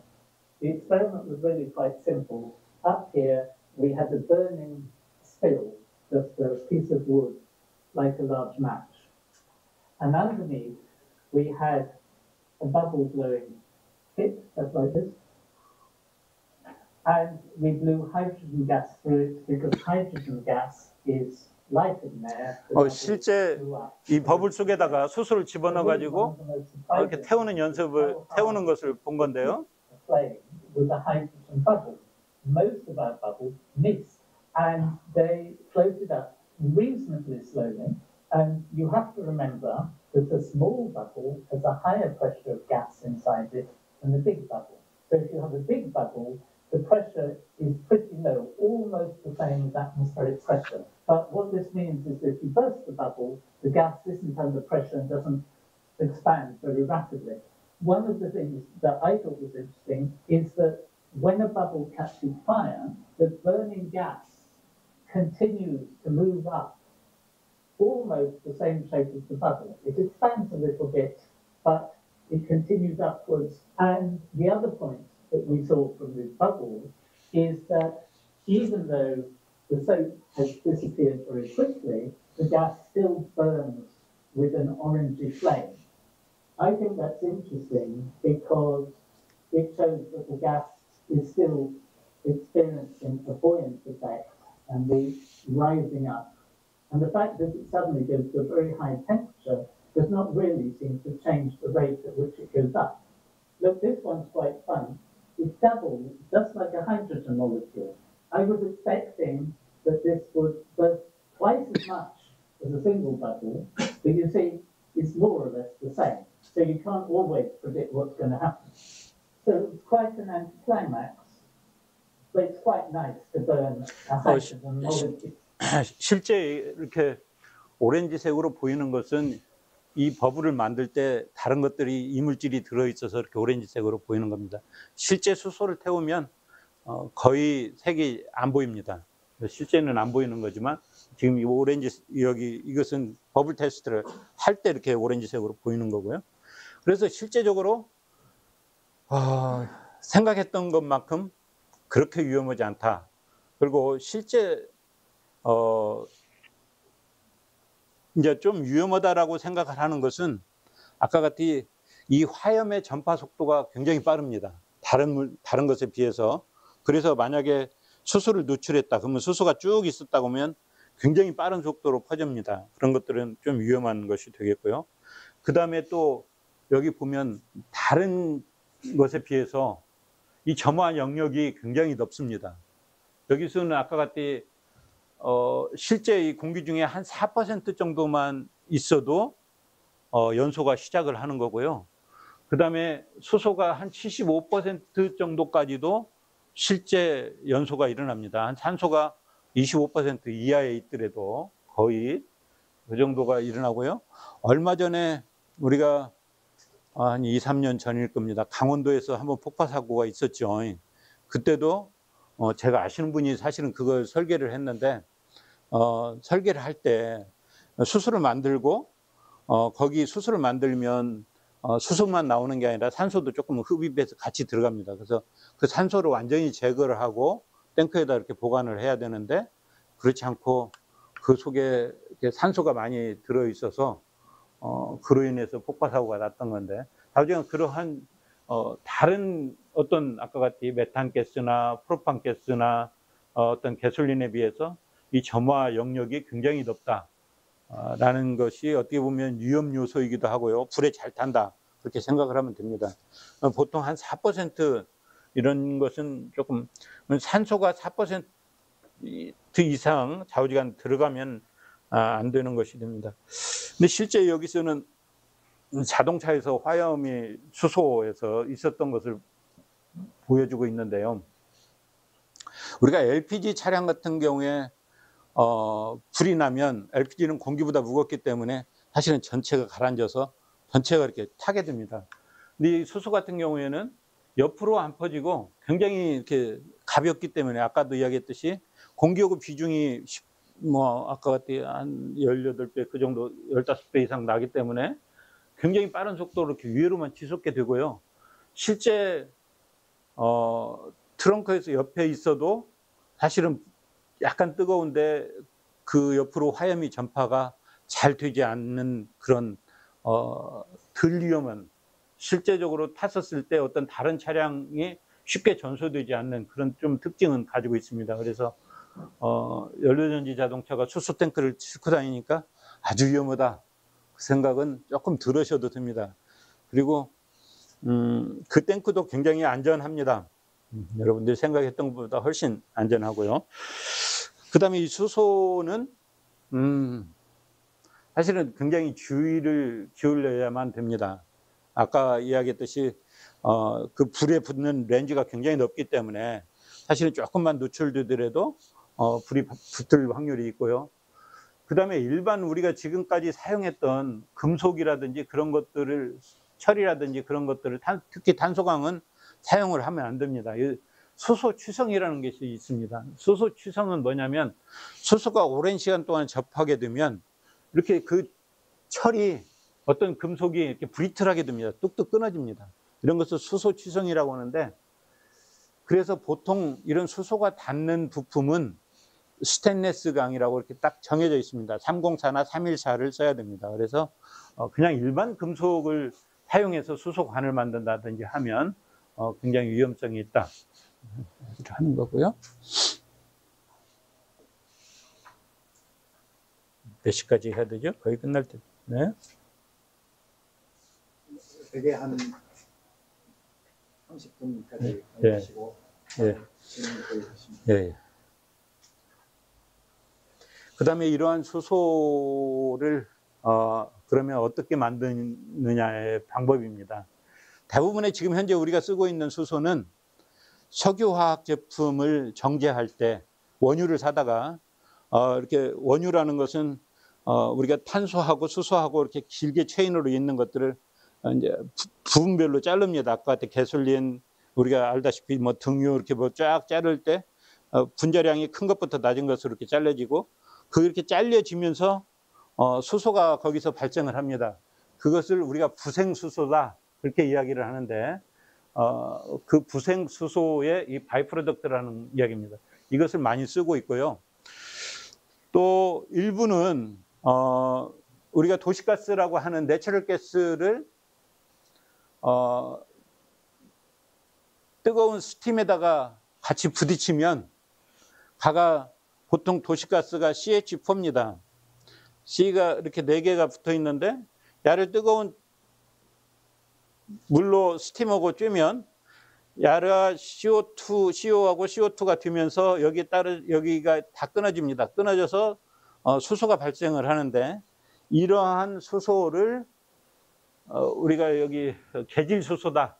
내추럴 가스에서 만들어진다. 계질 수소다라고 이야기를 하고요. 이게 이제 주로 쓰고 있는 수소들이 되겠고요. 그래서 이렇게 쓰면 결국에 우리가 지금 수소는 CO하고 CO2를 줄이려고 하는 건데 결국에 CO2를 그대로 방출하면서 수소를 만들고 있습니다. 그래서 실제 수소 자동차에 또는 수소 연료전지의 목적을 달성을 못하는 거고요. 아까 같이 신재생 에너지를 이용한 전기를 가지고 물을 분해해서 만드는 수소가 우리가 그린 수소다 이야기를 합니다. CO2를 하나도 방출하지 않고 만들기 때문에 그린 수소다 이야기를 하는 거고요. 그 다음에 이제 여기 블루 수소라고 있는데요. 블루 수소는 여기 내추럴 가스라든지 이런 것을 만들 때 CO2가 방출하면 CO2를 잘 잡아서 대기 중에 버리지 않고 잘 잡아가지고 가를 포집을 해서 다른 아까 같이 드라이 아이스를 만드는데 산업에 이용한다든지 이용을 하고 그렇게 했을 때 대기 중에 방출을 안 하면 블루 수소라고 이야기를 합니다. 그래서 원래 그레이 수소, 블루 수소, 그린 수소 그렇게 구분을 하고 석탄을 가지고 만드는 수소를 우리가 석탄도 마찬가지로 화석 연료니까 당연히 CH로 돼 있겠죠. CH로 돼 있고 태우면 아까 같이 브라운 재가 흙이 있기 때문에 가를 우리가 브라운 수소다 이야기를 하는 거고요.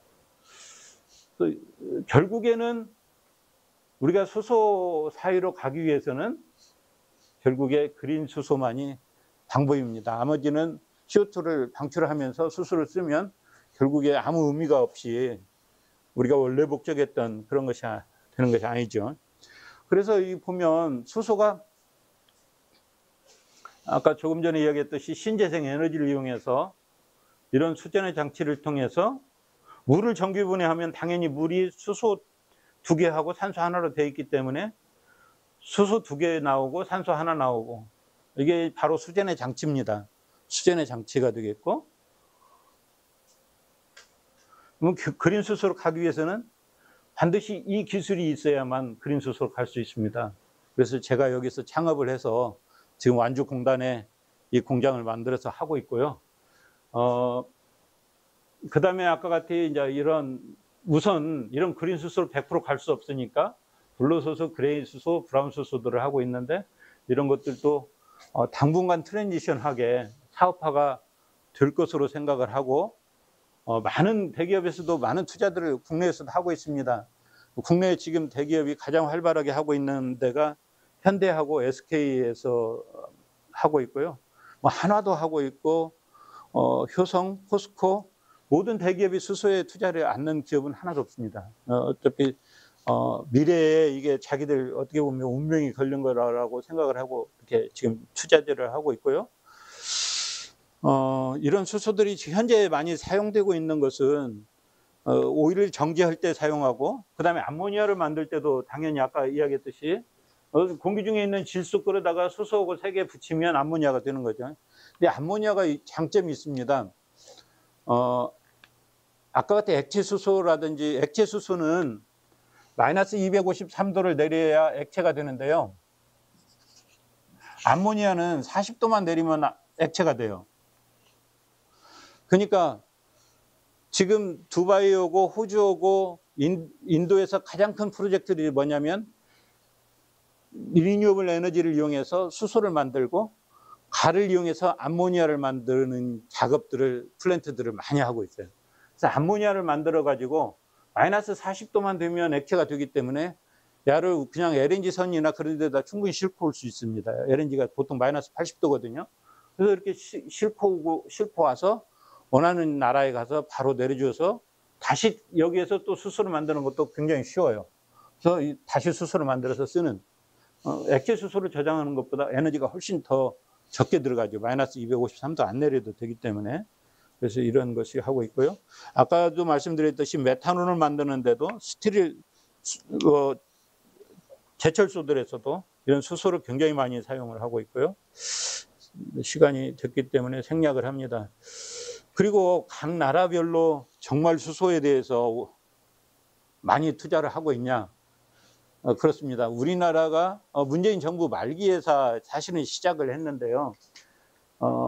다른 나라에 비해서 많이 뒤져 있습니다. 기술적으로도 뒤져 있고 투자도 뒤져 있고. 근데 전 세계적으로 뭐 아까 같이 2050년이면 약 2,500조 시장이 열릴 거다. 사실은 반도체 시장보다도 이게 훨씬 큽니다. 라는 이야기를 하고 있고요. 그 다음에 각 나라들 투자를 보면 사실은 어마어마합니다. 미국 같은 경우에 바이든 정부 들어서서 약 2,000조 정도 투자 계획을 발표를 했고요. 이 수소 쪽에. 그것뿐만 아니라 유럽에서도 마찬가지입니다. 약 1,300조 2050년까지 투자하겠다라고 이야기를 했고, 이것도 마찬가지로 중국도 시진핑이 사면임을 하면서 5대 핵심 전략을 잡았는데 그 5대 핵심 전략 중에 하나가 마찬가지로 중국도 수소라고 선언을 했습니다. 이것도 아주 그제 뉴스인데요. 일본에서도 2040년까지 자기들이 이미 계획을 한 3년 전에 발표를 했습니다. 발표한 것에 6배 정도 늘리겠다, 양을. 그래서 수소 경제 사회를 앞당기겠다라고 이렇게 발표를 했고요. 일본 애들이 사실은 이런 것들을 굉장히 선도적으로 잘 합니다. 그래서 굉장히 기술도 완성이 돼 있고 잘하고 있고요. 마찬가지로 캐나다도 여기 보면 약 2050년까지 연료전지 자동차 500만 대. 우리나라 인구보다도 캐나다 같은 경우는 적죠. 그 감안해서 봐야 됩니다. 전체 에너지 양을 30%를 수소 에너지를 쓰겠다. 그 다음에 국토의 50%를 아까 같이 수소는 공급이 굉장히 문제입니다. 아까 같이 우리 같이 트레일러로 하면 뭐 차량 한 대당 얼마 실지를 못합니다. 그래서 유럽하고 미국에서 생각하는 것은 지금 우리 도시가스 공급하듯이 파이프라인을 묻어서 하겠다라고 해서 50%의 파이프라인을 전 국토에 하겠다라고 발표를 하고 있고요.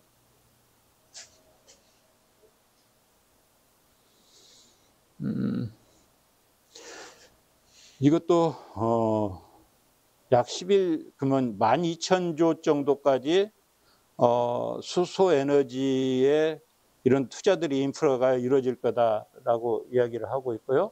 실제 인도 같은 데도 보면 호주도 작년 연말에 수전의 장치를 100기가 정도를 수전의 장치를 설치를 하겠다고 선언을 했습니다. 그래서 건설을 하고 있는데 100기가 정도면 어느 정도 양이냐면요. 우리나라에 전체 쓰고 있는 전기량 정도 되는 양입니다. 발을 가지고 수소를 만들겠다라고 선언을 한 거고요.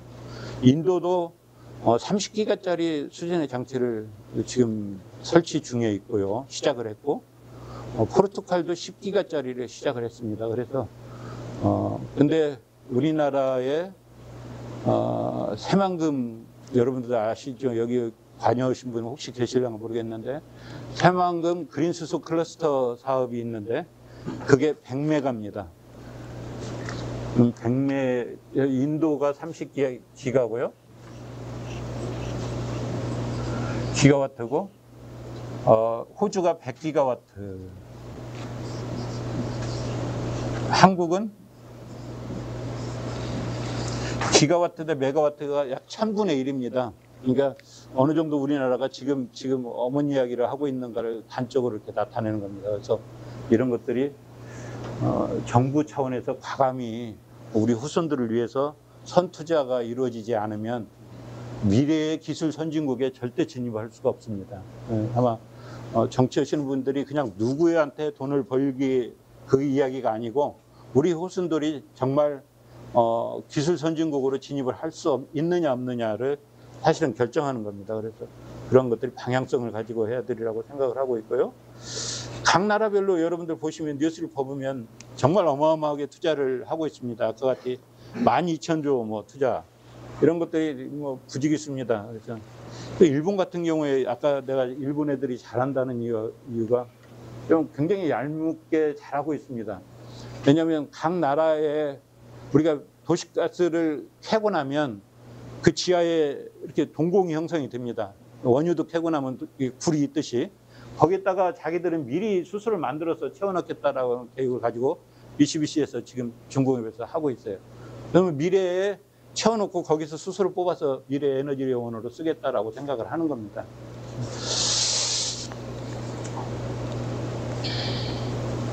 아까 뭐 수소 저장 이야기를 했는데 아까 그때 이제 고체 수소 저장, 액체 수소 저장, 아까 그때 이러한 금속들에다가 결합을 시켜서 수소를 저장하는 것을 우리가 고체 수소 저장 뭐 이렇게 합니다. 좌우전.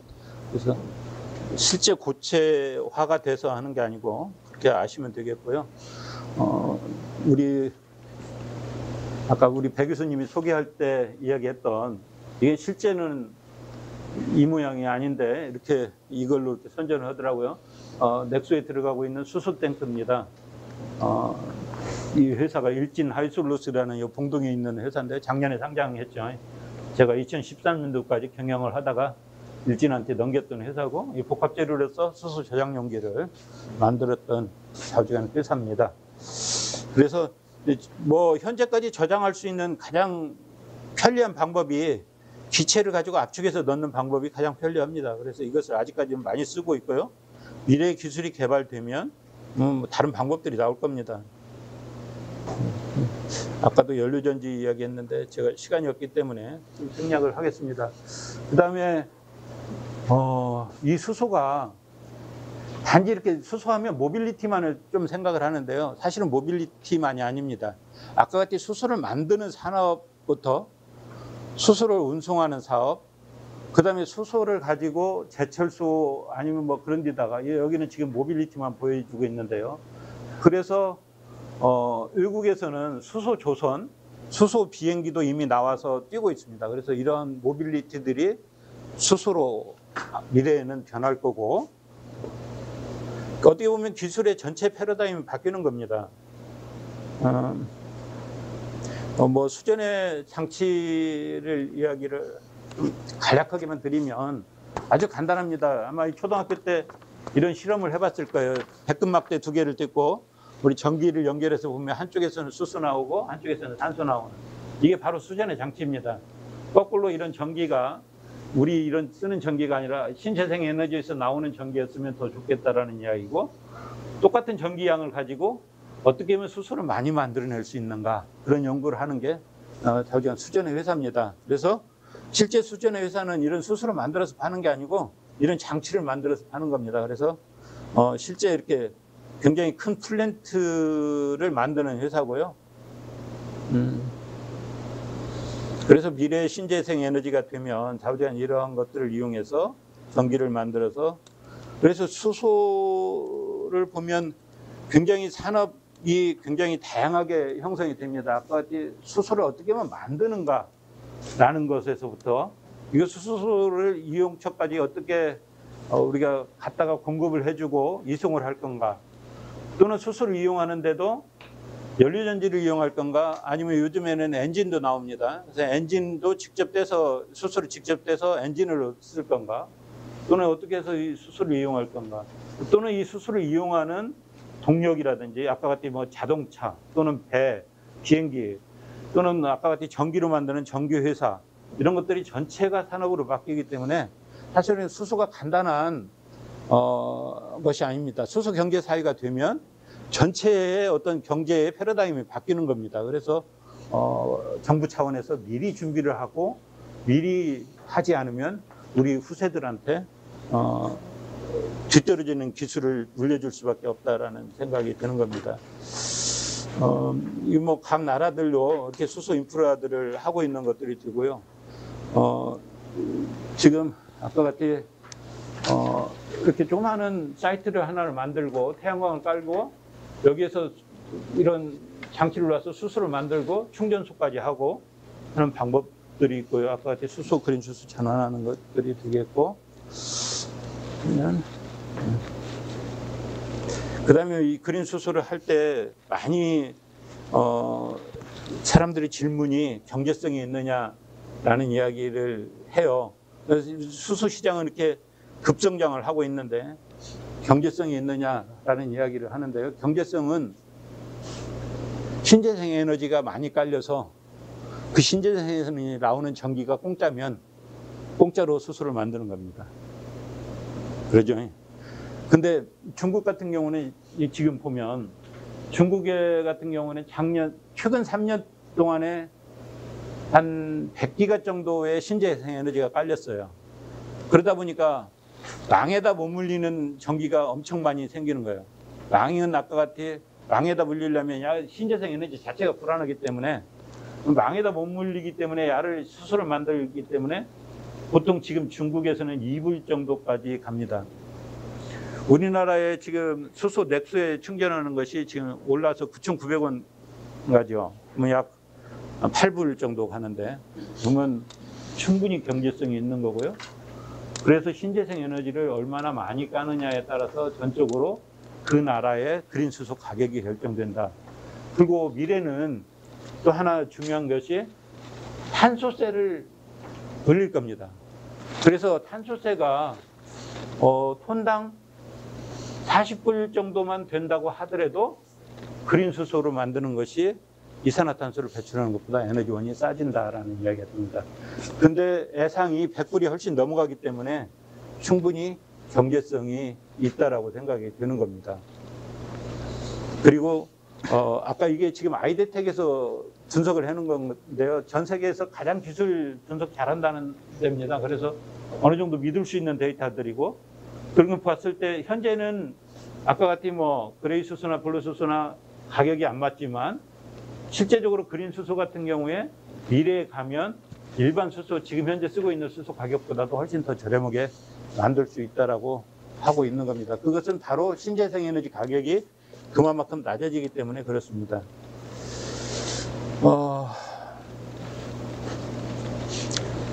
또 이것도 알아두면 굉장히 도움이 됩니다. 그 수소 1톤을 생산하는데 전기가 약 39. 그냥 이거 이론적인 겁니다. 이게 실제는 이보다 훨씬 많이 들어갑니다. 약 55메가 정도가 들어가고요. 팸으로 하면 약 45메가 정도가 들어갑니다. 알칼린으로 하면 한 55메가. 근데 자우전 이론적으로 39.4메가가 들어갑니다. 그랬을 때 야를 전기 가격으로 계산을 하면 실제적으로 제가 이건 직접 한 겁니다. 그랬더니 톤당 약 170만 원 정도가 돼서 충분히 가능성이 있다라는 이야기를 하는 거고요. 실제 이제 1.1톤의 수소를 생산하기 위해서 물이 9톤이 들어가고 산소가 8톤이 들어가는데요. 산소가 8톤이 만들어지는데 요즘에 저는 그런데 안 살아봐서 모르겠는데 아파트 창문이 안 열어지는 아파트들도 있다고 그래요. 그런 데는 중앙에서 산소를 공급하는 데가 있다고 하더라고요. 서울의 아파트들은. 저는 안 살아봐서 모르겠는데 그런 데에서는 산소의 가격이 그냥 버려지는 게 아닌가 봐요. 가격을 충분히 여기 산소 공장을 해도 충분히 된다.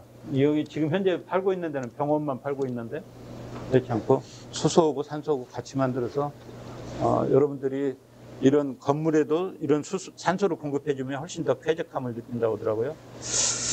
이것은 제가 운영하고 있는 공동에 있는 회사입니다. 그래서 이런 수전의 장치를 만들어서 현재 이렇게 이거 하단 부분은 아까 같이 전기 분해하는 거고요. 여기는 수소를 정제하는 부분입니다. 정제해서 실제 만들어서 하고 있는 거고. 회사입니다. 이상 하겠습니다. 네.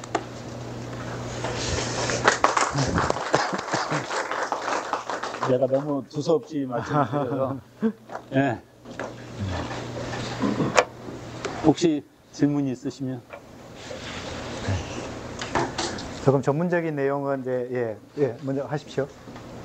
이후에서 내연기관 퇴출하면서 소형 정기적인 종합전기 이퓨얼이 들어왔는데 이퓨얼로 수소 관련해서 하는 걸로 알고 있거든요. 그래서 이퓨얼 원리랑 이퓨얼도 혹시 그린 수소에 포함이 되는지 블루 수소에 포함되는지가 궁금합니다.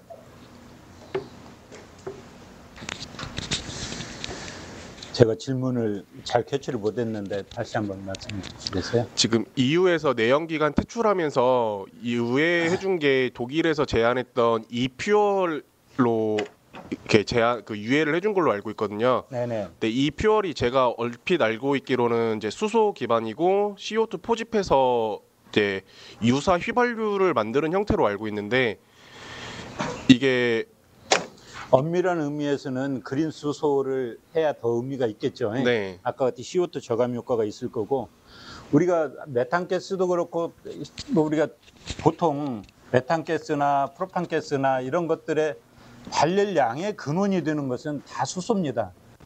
수소들이기 때문에 기존의 CO를 잡아서 다시 메탄가스 만들기도 하고 프로판가스 만들기도 하고 가솔린까지 만들기도 하고 국내에서 요즘 그런 일들을 많이 하고 있어요. 그래서 재생 플라스틱을 사용해서 다시 퓨얼을 만들기도 하고. 근데 저는 조금 그런데 의문이 되기는 해요. 만약에 그렇게 사이클을 강제로 거쳐서 만들 수는 있어도 거기에서 발생하는 다시 CO2라든지 거기에 들어가는 에너지원이 결국엔 CO2이기 때문에 종합적으로 봤었을 때 그게 경제성이 있느냐라는 것을 좀 따질 필요가 있지 않을까 싶은 생각이 있어요. 그 다음에 그냥 순수한 우리가 가솔린이라든지 그런 거 하면서도 여기다가 수소를 조금 넣으면 훨씬 더 매연이 덜 나오기는 합니다. 왜냐하면 메인 소스가 발열의 소스가 수소이기 때문에 CO2가 당연히 그 들어간 양만큼 덜 나오겠죠. 탄소가 적어지니까.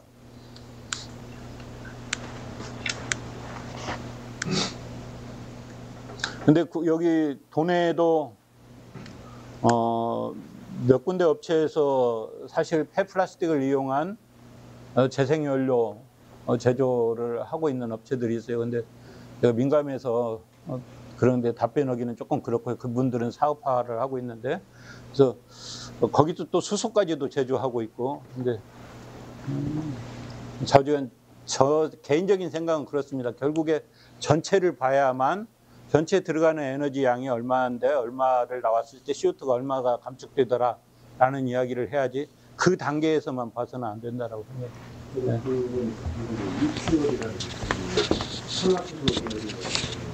결국 이퓨얼도 나머지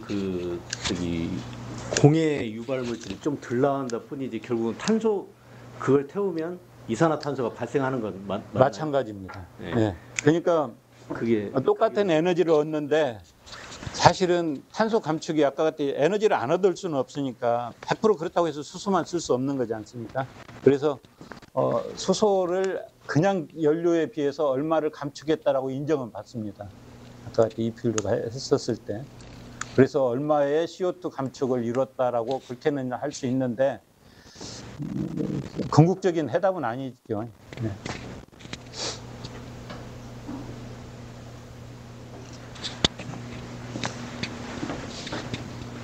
지금 실제적으로 수소는 굉장히 잡아둘 수 없기 때문에 화합물 형태로 물질에 뇌에 이렇게 잡혀져 있는데 지금 경제성 있는 방법은 물을 전기 분해하는 방법 외에는 별로 없는 것 같은데 수소를 생산하는 방법이요. 나중에 그렇게 되면 물이 부족하지 않을까요?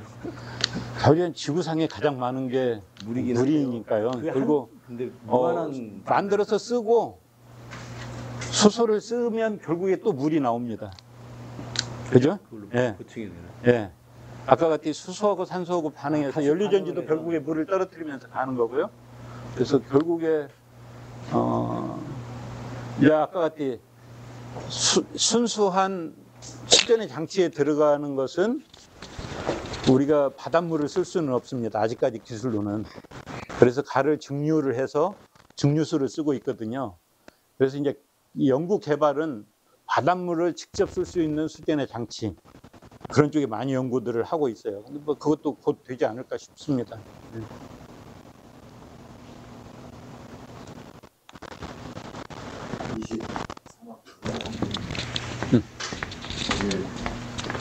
제도적으로 좀 타이트하게 규제화 안 되면 이게 저희 같은 융합기술경영학과에서 바라는 어떤 시각이 어떤 현재 있는 이 수소 기술을 가지고 창업을 한다. 교수님처럼. 그럼 이게 제도적으로 굉장히 좀 타이트하게 강화시켜주지 않고 자꾸 유예를 하거나 어떤 예를 들어 탄소가 나오는 걸 포집을 해서 뭐 플라스틱을 또 만든다든지 아니면 뭐 프로판 뭐 이런 걸 만든다라고 하면 그 자체가 순수한 어떤 그 수소 에너지에 대한 지향하는 바가 아니잖아요. 그리고 우리가 그걸 가지고 창업을 한다 해도 제도적으로 많은 부분에서 보완을 해주지 않으면 미미한 수준에서밖에는 기여하지 못하지 않냐. 그러면 저희가 어떤 사업화 부분에서 고민을 좀 한다 그러면 좀 난해하다, 어렵다라고 좀 바라볼 수가 있을 것 같아서요. 예, 맞습니다. 예. 맞은데 제가 이제 회사를 세운 지 딱 2년 됐는데요. 실제 지금의 창업은 국내 시장을 보고 창업하는 것은 옛날 방식이라고 생각을 저는 해요. 왜냐하면 어떤 경쟁력이 세계적인 마켓을 놓고 사실은 하는 거고, 아까 같은 이제 세계적 잣대를 어디다 두냐. 그 지금 아까 같은 탄소세 그것도 원 에너지 소스에서부터 계산을 합니다. 그렇기 때문에 우리나라만 피해갈 수가 없는 거고요. 어떤 세계적 규정이 있기 때문에 그렇게 하는 거고, 특히 뭐 인도, 중국, 호주, 중동에 있는 아랍에미레이트라든지 사우디아라비아에서는 굉장히 우리가 생각했던 것보다 훨씬 큰 규모의 투자들을 지금 현재 하고 있습니다. 그리고 윤석열 정부 들어서 지난번에 윤 대통령이 가서 사인하고 왔던 것도 결국에 이 수소 UAE에다가 지어주겠다라는 이야기를 사인하고 온 겁니다. 그래서 한국 기술 정도 되면 사실은 우리나라 기술이 그렇게 수소 쪽에는 높지가 않습니다. 제가 보니까 높지가 않는데, 그래도 한국 전체적인 기술이 중동이나 인도에 가면 그래도 상당히 신뢰를 합니다. 그래서 저도 지금 해외 쪽의 프로젝트를 여러 개를 같이 인볼브해서 하고 있거든요. 그래서 단지 국내 것을 보고 창업을 그렇게 생각을 하시면 안 된다라고 생각을 해요. 네. 제가 지금 한국 인사도 네. 그 환경 쪽이라 가지고 하는데 ROHS라는 이거 한국에 2002년도부터 적용을 했는데 계속 2년 단위로 유예를 시키고 있습니다. 저희도 세계 시장을 바라보고 있는데 이게 세계 시장을 바라보고 사업을 하고 있지만 결국에 이게 참 어렵습니다. 뭐 특히 아까 같이 이게 수소가 뜨기 위해서는 신재생 에너지가 많이 깔려져야 되거든요. 그런데 윤 정부 들어서 아까 30몇 프로, 30%까지 목표치가 지금 다시 24% 내려와 있어서 그게 굉장한 미래에 네거티브한 효과를 주지 않을까, 사실은 염려가 되는 부분이기도 합니다. 근데 또 나름대로의 그 안에서 잘 조언하시는 분들이 있어서 바로잡지 않을까 싶은 생각이 있습니다. 네.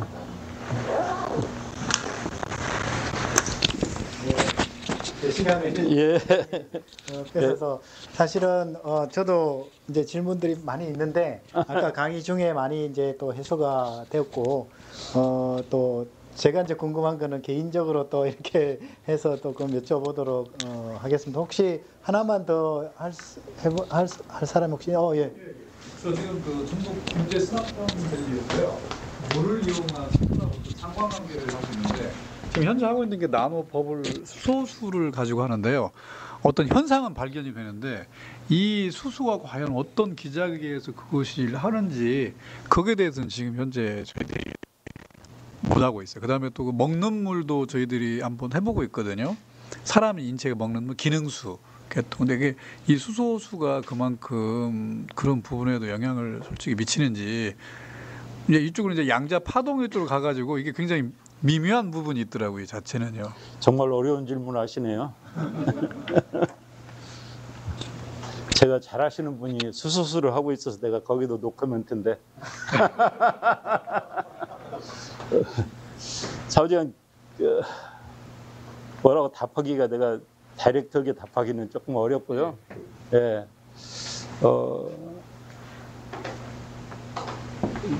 그 수소수도 기분 좋게 마시면 건강에 좋지 않을까요? 네. 여러 분야에서 지금 이제 관련이 다 있면서도 대답을 하시기가 상당히 어려운 것 같습니다. 어쨌든 지금 이제 하시는 IS라고 하는 그 기업이 상당히 잘 나갔으면 하는 바람이 있고요. 뭐 주문이나 이런 것들이 많이 들어오고 또 성공적인 이렇게 기업으로 우리 학교 대표 기업, 우리나라 대표 기업으로 되었으면 좋겠다라는 바람도 있습니다. 오늘 이제 들어보시니까 연구뿐만이 아니라 우리 실생활과 아주 밀접한 관련이 있는 그런 또 사업화를 많이 하시고 있기 때문에 우리 학과도 상당히 많이 관련이 있다라고 생각이 듭니다. 제가 무려 이제 여러분들 선배 1년차 때도 이제 부탁을 드렸는데 시간이 그때 대학원장님 하시냐 도저히 안 됐었고 2년차 때도 또 부탁을 드렸는데 그때는 또 안식년이라고 안 됐고 그래서 거의 3고 초려를 해서 오늘 이렇게 훌륭한 강의를 해주셨습니다. 그래서 감사를 드리고요. 큰 박수 부탁드리겠습니다. 네, 감사합니다. 고맙습니다.